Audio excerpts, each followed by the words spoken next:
Peter Kirkner with Donner and Associates. Today, I am with Claire from Galleria Dante. Yes. See.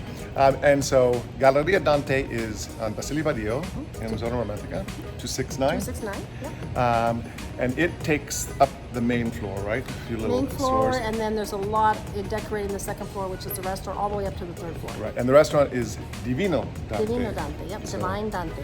And so, lots going on here.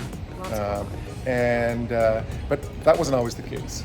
No, I moved here in 1982, so 42 years ago. And 82. Oh my goodness. 82.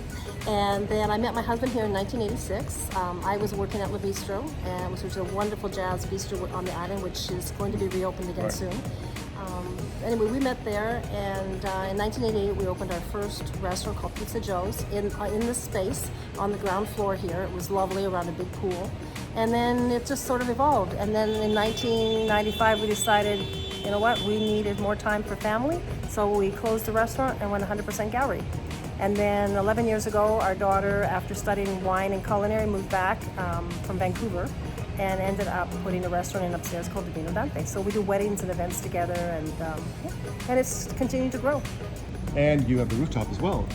Yes, we have the rooftop for seats to about 80 to 100 people. We can do weddings and events up there. Also, we've done weddings events on all 3 floors, depending on what people want. Also, private dinners and a great meeting space as well. Yeah, so I mean it's open. So if you need a space though in high season, it's a great place. And there's elevator as well as stairs. Yes. To get, Yes. Right? And so you're really representing North America here because you're Canadian and your husband was American, and you had your daughter here, so she's Mexican, American, Canadian kind of mix. Yep. Great. And so she is running the restaurant? She runs the restaurant and is a main part of the gallery. She helps me hang, pack, ship. I couldn't do it without her. Okay, so after Pizza Joe's, you said, let's get into art. Did you always like art? Did your husband like art? Or what was that transition like? Or what was the impetus for that? Okay, well, we both loved art. I started collecting when I was 17. He probably started collecting when he was about 19 or 20. He was U.S. Air Force, spent 4.5 years in Athens, Greece. He's Italian background. So between Italy and Greece, we decorated our restaurant with art, original art.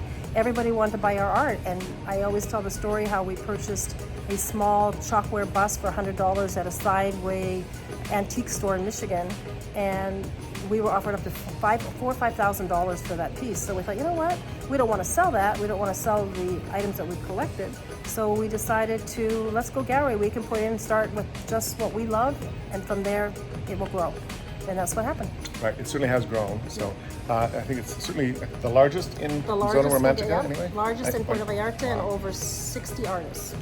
And with COVID, you went online selling stuff. Yes, a lot of online auctions, a lot of work online. We still sell a lot of work online. We try and promote on Facebook, Instagram. So the website will come up right here now. It's coming up right here where you're watching. So go there and check them out. Yeah, the website has over 5,000 works of art. Don't count them because it changes daily.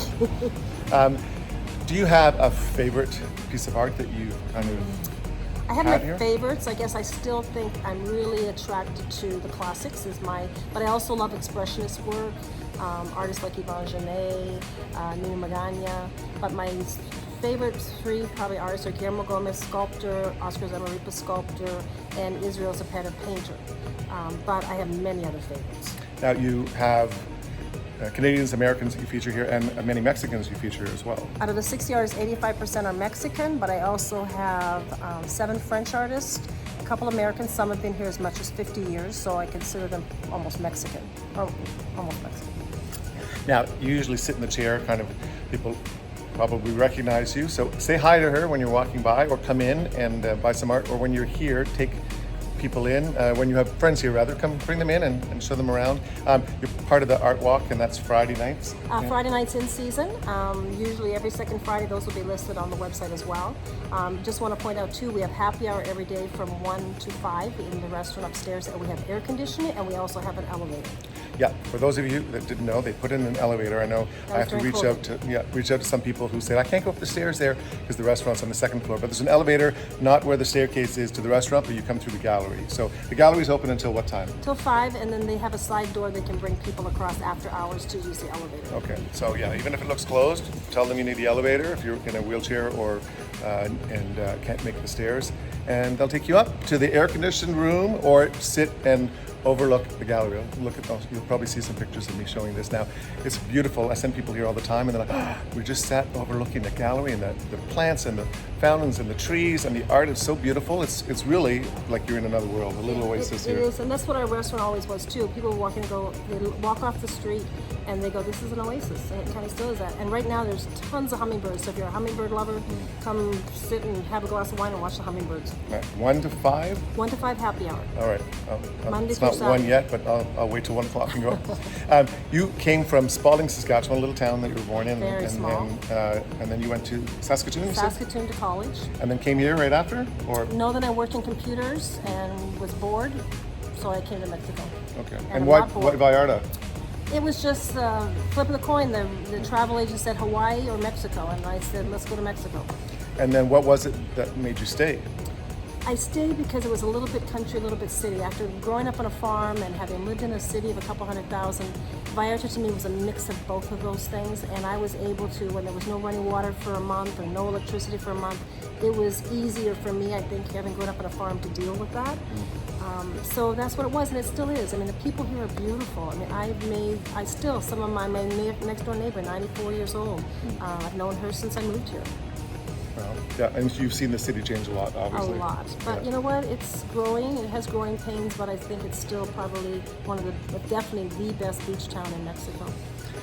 Well, you could write a book and everybody would read it, I think. So, and your daughter growing up here, sure has lots of great stories too. And I think maybe I'll do an interview with her in the next few months too, and see what's going on with her. So, okay, Galleria Dante and the Vino Dante, the restaurant upstairs. Check them out. They're great places here. And Claire's really an iconic person in town for having created the largest gallery here. So, congratulations on all your success and much more. Thank you. Have a wonderful day.